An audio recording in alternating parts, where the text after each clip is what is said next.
Amazing morning. Sep Corpus again. Marami kasi nagtatanong online kung paano malaman kung original ba ang na-order niyang barley. First, i-ask mo kung meron siyang ID ng mga distributor, ganyan yung ID. Itanong mo na rin yung personal Facebook account niya para ma-check mo kung siya ba talaga yon. At tandaan mo, hindi kami authorized magbenta sa Shopee, Lazada, and other online malls. Ngayon, i-check natin yung product. Kung mapapansin nyo, yung I am worldwide is naka-gold sealed. At pag tinitigan nyo mabuti, meron mga parang dahon-dahon na shadow yung box. Yun yung pinaka-watermark ng packaging. Saka pag nakakita pala kayo ng mga ads sa online, kung may duda kayo dun sa ads, mag-research na rin kayo kung totoo ba talaga nag-i-endorse yung tao na yun ng product na ine-endorse niya.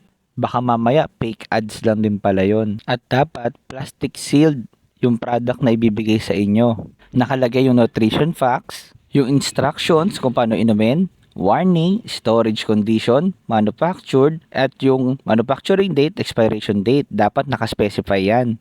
Ang isang box ng Amazing Pure Organic Barley is 10 sachets. Ganyan yung packaging ng sachet.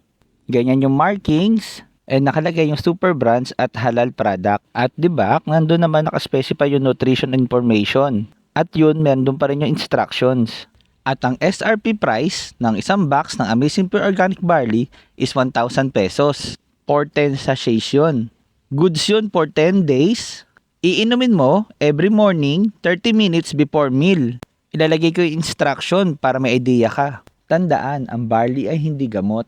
Pero ito ang nakatulong kay Miss Maritoni Fernandez para gumaling siya at maging cancer-free. Ilagay ko na rin dito yung iba pang benefits niya.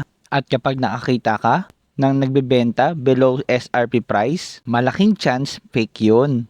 Kasi kung original yung product na binibenta mo, bakit mo ibibenta na much cheaper price, di ba? At bawal yun. At marami tayong sikat na endorsers ng IM Worldwide. Nandiyan si Park Seo-joon, makikita mo mga billboard niya sa EDSA.